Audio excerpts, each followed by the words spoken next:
Hello, Jonathan. I'm very pleased to meet you, and I want to thank you, first of all, for letting us have this time in your house. I believe you're receiving us in your house today. Yeah, I'm right next to my house in my little office. I'm very happy to be with you.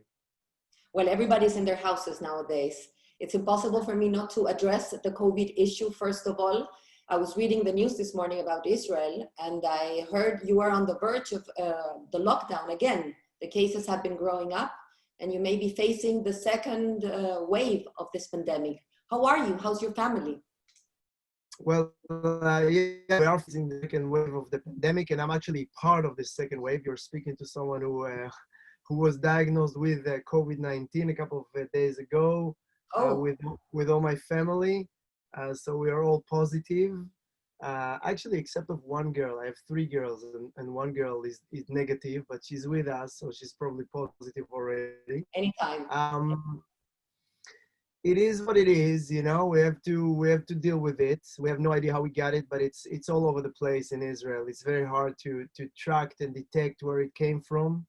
Um, and one of the reasons why I'm actually speaking about it openly is because I think one of the biggest fear of this pandemic is one of the biggest problems of this pandemic is this fear that we have from it and from people who were infected.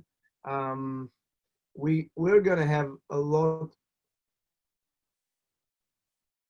of people be infected with this pandemic. And to say that you can be infected with this pandemic and you can actually deal with it and heal. And this is what we're planning to do. Me and all our family, all my family. We have a lot of support from our family and from the community where I live. And hopefully in a week or two, it's gonna be behind us. I'm sure it'd be like that. Have you felt discriminated? It's a tricky question, and I wouldn't be asking this because I find it very, very weird. But I've known of people in my country here in Chile who have feel discriminated. It's beyond my Oh, you understanding know, it, why you would be discriminating someone who got a kind of flu, but still, has it happened to you? I don't feel discriminated, but I feel like I was, today I was interviewed to Israeli radio. Yeah, yeah, they were like really amazed that I was, willing to, open up and speak about it. But I did that because I feel that people should not feel afraid to expose the fact that they were infected. First of all, it can help us stop the disease. If people will know who was infected, it will help other people to protect themselves. But the other thing is, truly, I don't think that we have any reason to feel shame or we didn't do anything bad. It caught us and it can catch anyone else, and it will probably catch many more people. And I think that one of the biggest problems with this disease is the fear that we have, and fear is something that does not help us heal. You know, if you're afraid of something so much, if you're ashamed of it, it will not help you heal. And that's one of the reasons why I speak about it openly, because I think that one of the things that will help me and my family and many other people heal better from this disease. Mhm. Yonathan, we know a little about you. We know you were born in Israel. You said so during the film. You grew up in Kibbutz Hasorea. You went to the army, then you traveled quite a lot. Mm. And then the rest we know, well, I know, I don't know if everybody knows, that you've been filmmaking for some time. This is not your first one. And I would like to know how it happened to you. What was the transition? I know you first began telling stories through photographs. You were a photojournalist. And then somehow you transitioned to telling stories in, in movement, in video, in film. How and what happened to you that you felt the need to not only tell us stories with your pictures or your photographs, but with films? Well, first of all, before I answer this question, I want to change to a better internet.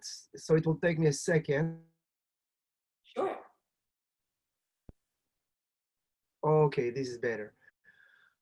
So I became a photojournalist while I was traveling. After the military service, I had a long military service, and after that, I went traveling like many other Israelis. and I worked and traveled in many places around the world for more than 7 years. And during that time, I met many people, many cultures. I had many experiences, and I realized that one of the best ways for me to have a stronger experience and to actually share my experiences with other people is to take a camera and to start take pictures and to write for magazines and newspapers around the world, which is what I did for a couple of years. And moving to filmmaking was a very natural thing for me. You know, I just felt like, you know, filmmaking was more challenging for me. It was more difficult for me. So I wanted to deal with it. I love to work in a team. When you work as a photojournalist, which I did for many years, you work alone, and you can't really share the experience with other people as you experience the experience. You know, you just share it later when you publish the article 3 months later. When you make a film, you work with a team, even if it's a small team, and you have other people to work with, which is something that I was attracted to. And also, you know, financially on the business level, I just realized that it's easier for me, it's better for me to make my living making films than writing and photographing for newspapers and magazines. Let's go to Wilfred and the Wilfred house. And let me stop you there to tell you something that happened to me while watching your film. At the very beginning of the movie, when you started talking about this white house in the center of your kibbutz that had been there since always, since you can remember, I thought of the Wilfred house as the tip of the iceberg. I thought of it of something that everybody can see. It's right there for everybody to see, but no one never dared to dive and look at the rest of it, at the bigger part of it. And I know that you're a dive instructor, really, and maybe that's part of the answer. But I wanted to ask you, why do you think it was you who finally decided to look at the whole iceberg and try to grasp it and try to bring it to us while doing so? Well, you know, in my short life, many amazing things happened to me. You know, working together with some amazing people and you know, filming in some crazy places and doing things that I would never thought that I'd be involved with, you know. And so I don't ask this question anymore, why it came to me. But I can tell you that it was not something that I was looking for. You know, it really came to me. The story came to me. I knew the story ever since, I knew the house ever since I remember myself. But what is behind or what is under this house, as you just said, this is something that came to me with a person who I love and respect a lot, Ophir Ber, who is one of the guys that I interview in the film as well. And he came to me a couple of years ago with this book, actually in its English translation. And that's a book that was written in the 80s. By Naomi Shepherd, an historian from Great Britain. She's Israeli, but she lives in Britain. And Ophir came to me. He's also a former member of the kibbutz, of Kibbutz Azorea. And he came to me because he knows that I make films. So I always deal with stories. And he said, I have a story for you. You must make a film about that. And you must read this book because this book is really, it's a diamond. It's an amazing story. Yonathan, can you put the book so we can Yeah. actually see it? That's the face the of Hebrew version. This is the Hebrew version, and this is the English version. This is the English version, which is actually, I think, nicer in its appearance. And it's called in English, Wilfred Israel, German Jury's Secret Ambassador. It's on Amazon actually today. You can find it on Amazon. But when Ophir came to me, it was really like impossible to find this book. Really, only in old, bookstores and stuff like that. And he says, you must read it. And I said, this is English, 300 pages. It's gonna take me a long time. And why won't you tell me to summarize the story in a couple of sentences? And then he says, I'm not gonna summarize the story for you, someone else will. And he asked me to Mm. turn the book to the back page, back pages or whatever you call it, back cover. Yes. And there was one sentence there that really captured my attention. And it was a sentence by Albert Einstein, who said, never in my life, he wrote it down, yeah, never in my life have I come in contact with a being so noble, as strong, and as selfless as Wilfred Israel. And And you I say was, that, and you had that line in your film, actually. yeah, I actually later I found the original text, the original letter that Albert Einstein sent to the kibbutz members, as well as letters from Chaim Weizmann and Moshe Sharet and Lord Herbert Samuel and so many very famous people in Israel. All of them has streets after their names and neighborhoods after their names. Very important people, and they all knew Wilfred Israel. They all knew what he did, and how come this story is kept untold. That was the biggest motivation for me to start this journey. Well, you started a journey, you started many journeys. Travel, as you said before, has been a part of your life, both professionally and personally, I'm sure. But this trip was a different trip because it didn't take you anywhere but home in a way, even though you said you went to Berlin for the first time and that was a real trip. But the main trip was within your home, within your kibbutz, within the house you had seen all your life, and within your roots. I thought of you going in a time machine when you went to Ilana's house, right? And she shows you this album and then she hands you this wonderful collection of letters. It was like I pictured you in a time machine going back to your grandpa's life. How was that trip? Probably, I am guessing, and correct me if I'm wrong, the most personal trip in a way, at least the most personal trip you have shared with an audience. Yeah, definitely. Most of my films are dealing with, as you said, trips or journeys, which are both physical journeys, but also mental journeys. Like My Hero Brother that you see behind me, which is a film that traveled the world quite a lot. And like my new film here, Picture of His Life, which tells the story of a photographer who goes to dive with polar bears in the Canadian Yeah. Arctic. So, and Dolphin Boy, which is here. So it's all journeys of rehabilitation, journeys of redemption, of people who experience traumas or experience some hardships in their lives.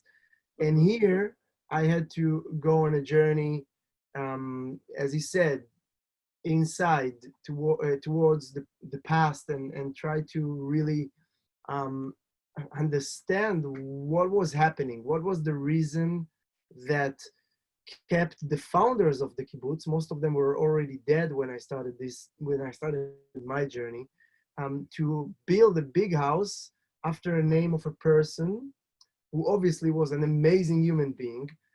Yet, why didn't they tell his story? Why didn't this man become a hero for us here in Israel? And as I was going on this journey, I realized that my personal story is connected to it. My grandfather is connected to the story. In a way, Wilfred Israel helped me meet again my dead grandfather 10 years after his passing, and my grandfather with the information that came to me through his letters and interviews with him and other stuff that you see in the film. He became for me like a gate to understand better the story of Wilfred Israel. So it was pretty amazing, I have to say, to be able to go back in time, you know? But probably not only understand better the story of Wilfred, but probably I'm thinking and guessing the story of your own family. What did you learn about yourself, about your father and your grandfather while doing this trip? Well, you know, I don't think it's only the story of my family, it's the story of so many families in Israel.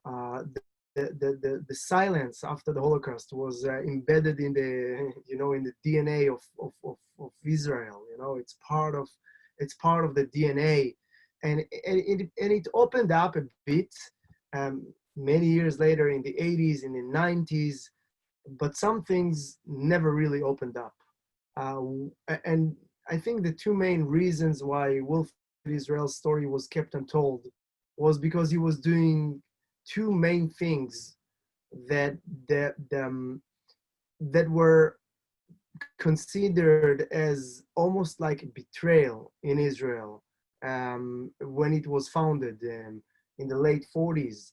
First of all, Wilfred Israel worked um, in a way that really he had to communicate, let's put it this way, to communicate and to negotiate with the Nazi administration all the time. And there was no other way to actually save people from Germany if you don't speak with the people who are in charge with the border, in charge of the borders, of the banks, of the trains. You couldn't save people, Jewish people from Germany, using a hand grenade and a rifle in the 30s. You had to speak with the authorities. There was no other way. Now, speaking with the Nazi administration was considered almost like a betrayal when Israel was founded. But everybody did that, All the Zionist movement spoke with the Nazi administration. This is known by the historians, but nobody wanted to speak about it. So that's one thing. And I think that the other thing, and you can see it in the film, is that Wilfred Israel saved many people. Historians believe that he was involved in the saving of more than 20,000 people. But there were so many other people that he could not help. And he was in a position, by the way, a little bit like my grandfather, but my grandfather in a much smaller scale, that he could sign on a paper that will save someone's life. Okay, now he could not sign on all the papers. He received, after Kristallnacht, more than 2,000 applications per day. So he could not authorize 2,000 people to leave Germany in a day, because simply there were nowhere to go. It was many people wanted to escape, but there were not enough countries or places to go to. Mm-hmm. And Wilfred Israel, I think, like many of this generation, kept this feeling of shame, of guilt. So what we call, the psychologists call survivor's guilt. Yeah, it's a specific type of survivor's guilt, because it has to do with the survival of others in a way, right? Of who you choose between coma, who you choose to, without it being a decision. I understand perfectly what you mean, but that must have been a sentiment that your grandfather, that Wilfred, and that many others stored, and probably is at the root of the secret, right? Because some things, I believe, remembering can be very painful, but when remembering is too vivid, it can be reliving, and reliving something painful sometimes is simply unbearable. So you have to forget. Maybe now you can remember, I can remember, but maybe your grandpa could not remember in a way, no? You know what I mean? Yeah, it's totally understood. I can understand why, like, knowing what I know today, I can totally understand why they didn't speak. I mean, imagine that, you live in a small community with 100 or 200 or 300 people, and your parents were saved by Wilfred Israel because they were in the right time, in the right place, and that's it, and they were saved. And then your neighbors' parents were not saved.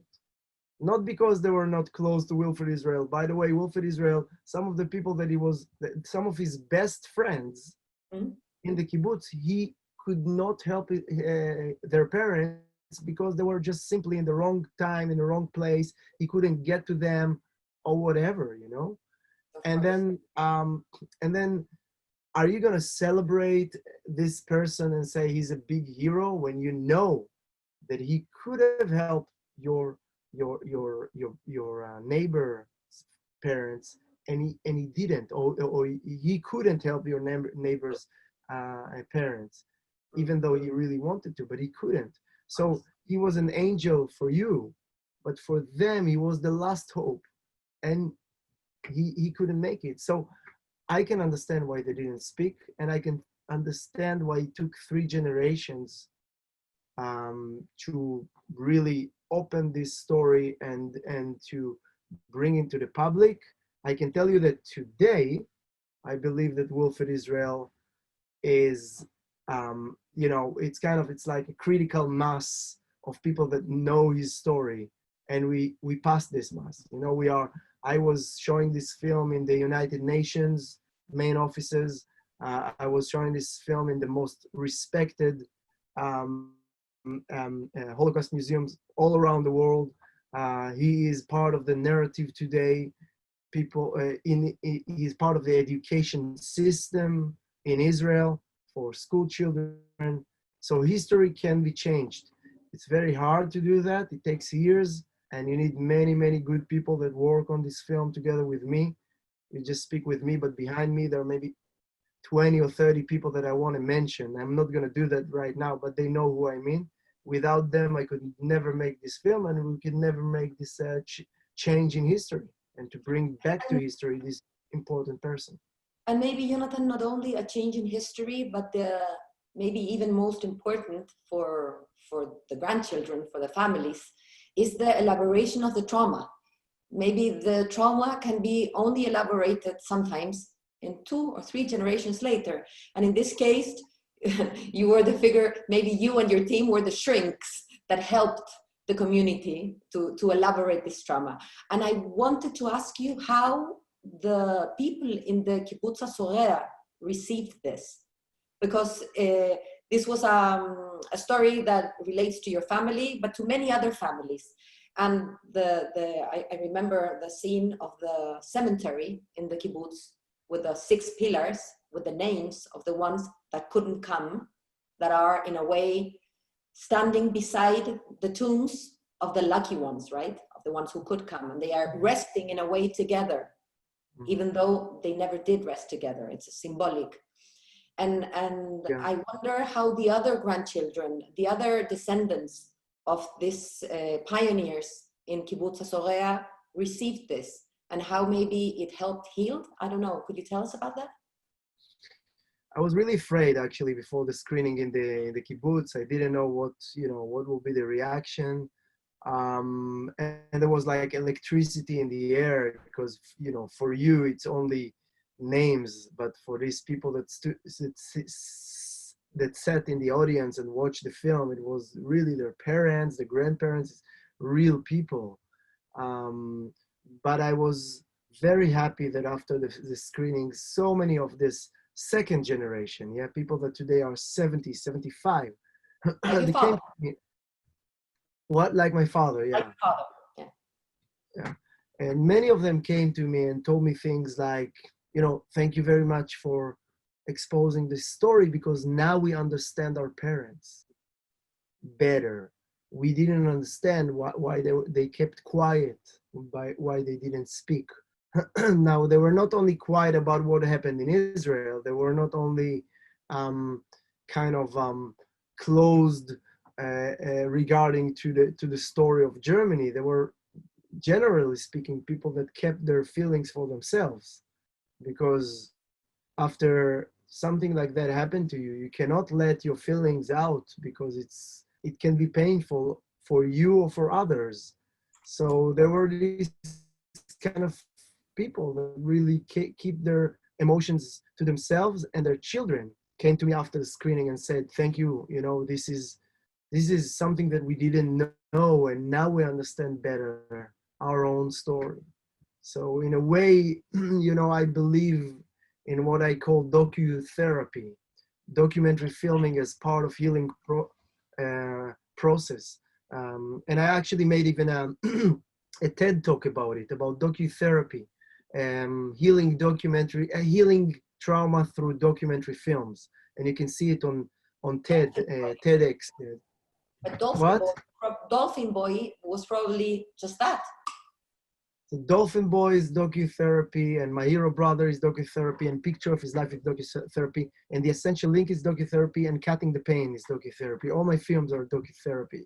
And I actually um, created together with a very famous psychologist in Israel who had been for a long time the chief psychologist of the Israeli Defense Forces, a protocol, therapeutic protocol, which we call docu-therapy. And we worked with this protocol in mental institutions, with some first response organizations in Israel, in private treatments. And I also imply part of this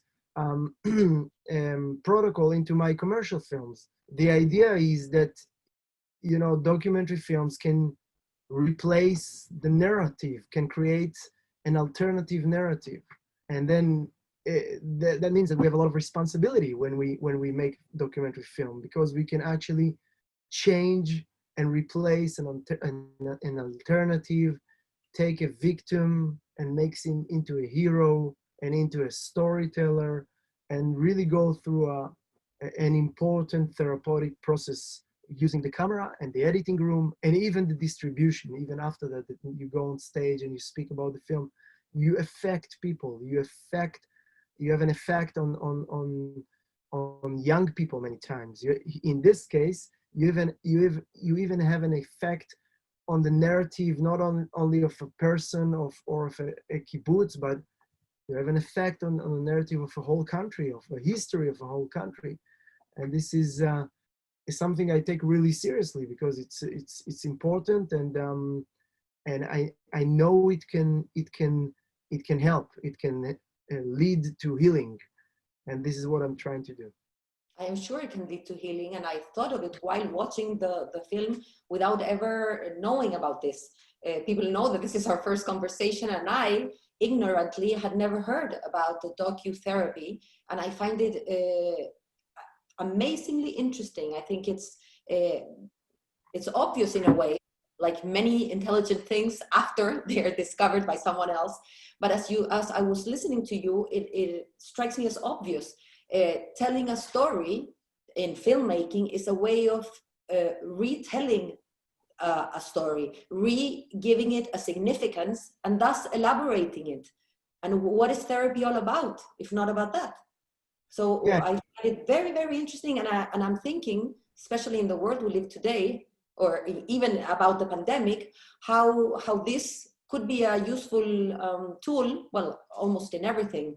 But I was thinking about COVID and what it's going to mean and has been meaning to many people, and unfortunately will continue to mean to many people who will die, who will have to put to rest the bodies of their loved ones, all the economic disaster that this is going to bring. It's going to be a worldwide trauma, as I see it. Have you thought about filming any of this?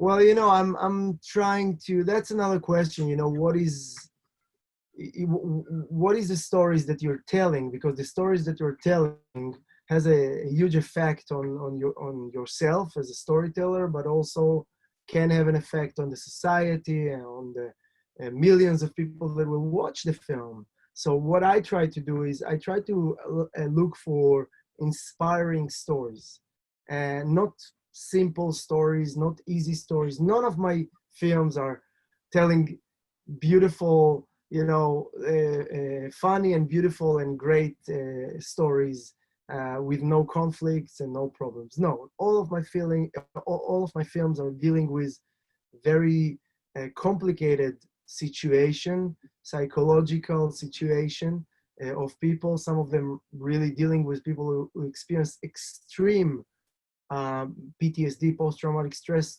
disorder, like Dolphin Boy, for example, or Cutting the Pain. But I've seen throughout my work and also throughout my personal experience that a story can be retold. I'm not talking about fake news here. Oh, no. I'm talking about looking at, you know, at a story from a different angle. And we know today that one of the most important therapeutic tools in psychology for people who experience traumas is to make them understand that they can see and tell the story from different angles. Because you see, one of the biggest problems with trauma is stagnation. Is you go again and again and again and again to the same trauma in your thoughts, in your nightmares, in your flashbacks, whatever it is, and you're trying to change the story, but you can't change the past. You're The trapped only, in a loop, no? and you're trapped in a story. And what we do in docu-therapy, in the full protocol, you know, when we really take post-traumatic victims and lead them through the whole process of telling their own story, including bringing them to the editing room and editing the film together with me, which is something that I did quite a lot. And then you see how they start to look at their own story from a different angle. And when they do that, they already made a very big, important step towards recovery, because you cannot change the trauma, but every person who experienced trauma, every victim of a trauma is a potential hero, you know, because if he's dealing with the trauma, if he's telling about it, he's becoming a hero for others. He becomes an inspiration for others. He helps others. And when your pain helps someone else, it takes on a sense of meaning. So How true. a sense of meaning is one of the most important things in life, I think, to make us feel better, to make us, you know, have hope. And especially in this time of in this day and age, you know, we all feel this pressure, we all feel this fear of the unknown. But we should also remember that the unknown is one of the most amazing tools for us to grow and to become better society, better human beings, you know, better friends, better family members, whatever it is, you know. So I'm trying to remind myself, I'm not going to tell you that the fact that I know it, you know, helped me every day, especially now dealing with Corona and all the fear and blah, blah, blah. But it helps me a bit to know that, you know, I have this power, you know, I have this power to find a different angle to the story. You know, the first thing that a photographer does when he's taking a picture is this, which is framing. And if the frame is not good enough, you can reframe. Now, framing and reframing is coming from photography, but it's also coming from psychology. Psychology is using reframing, and what we do when we frame or reframe is basically saying what out of the very complex reality that surrounds us every given second we want to become part of our story, and what do we want to leave aside. And okay, because reality is so complex. There's so many amazing things that are happening right now, and so many terrible things that happen right now. And I'm not saying that our job as storytellers is not to tell the terrible things that are happening to us. It is part of our job. We should speak about corruption. We should speak about, you know, about sad and bad stories. We should expose them. But we should also remember that we must look also at the inspirational stories around us and try to make our, you know, inner light grow, basically, you know, and feel that we're not alone in this world, in this inner battle that we have between the doubts and the love, you know, whatever we all have inside ourselves, you know, fear and love fighting each other all the time within ourselves. And we can choose a bit more who to listen to, and who to be our guide. And I'm happy listening to you. It's been, we're not over yet, but I just want to tell you that your words have been very insightful. And I'm very happy to be learning from you and listening to you. I think it's a very interesting perspective. And as I said a few minutes before, this docu-therapy just opened a new interest in my life. I'm sure some other people listening to this are going to be interested as well. I think it's ultimately beautiful. Let's go back to... I'll send you the link to the TEDx talk that I did, so you can share it with the audience. Yeah. Maybe it will help someone. That's great. I will. We will share it and we will enjoy that as well. Yonathan, let's go back to the film. One of the important things that Wilfried did was the Kindertransport. He's probably most famous for that. And Kindertransport, I'm sure, well, we already probably knew what it was, and after your film, we have it very fresh in our memory. And one of the things that touched me more in your film and actually moved me quite deeply were the few images that you shared with us. I'm sure there are not many to share, of the boys and girls in the train, and the looks of the parents in the train station, looking at them for the last time, the memory of one of the survivors telling us that she didn't know her mother wasn't coming to England, that she never saw her again, and all that. And I'm wondering what this may happen, what this made to you, and how it changed in a way your fatherhood, because you did this film while being a father. You had already had, I don't know if you're two daughters or the three of them. I'm not sure about their ages. I know there's three now, but when the film was edited, did you already have the smaller girl? When the film was edited, I had two and a half. Throughout 2.5 exactly. Okay, yeah, that was my doubt. How did it change your parenthood? How did it change the way that you looked at your girls at night while editing that, while connecting to the emotion of something that is beyond words, really? Yeah, I mean, first of all, I have, I felt such huge respect, to these real heroes of the Kindertransport, which are the parents. This, I mean, these amazing parents that made probably the most difficult decision a person can make, which is to separate from his children in order to save them. And many of them, I would say most of them, never saw them again. And and I was exposed to some really, really sad stories, of people that never saw their parents, of babies who were given to other kids on the train by the parents through the windows, because they were too young to go on the train, but the parents understood that there is no way that they can save them, that this is the only way to save them, is basically to give them to someone they don't even know on the train and tell them, take care of them, and that's it. Um, so when you're making documentaries, it's always entering your personal life, and what you described is a scene that I can remember, that I'm coming back from the editing room and I'm sitting next to my daughters, and I give them a hug when they're sleeping, or kiss them and say, basically feeling how lucky I am to live in a country when I feel relatively secured, protected, and that my daughters are protected. It gives you perspective, I think, to how terrible things had been in the past, and luckily today it's not happening, at least in my country.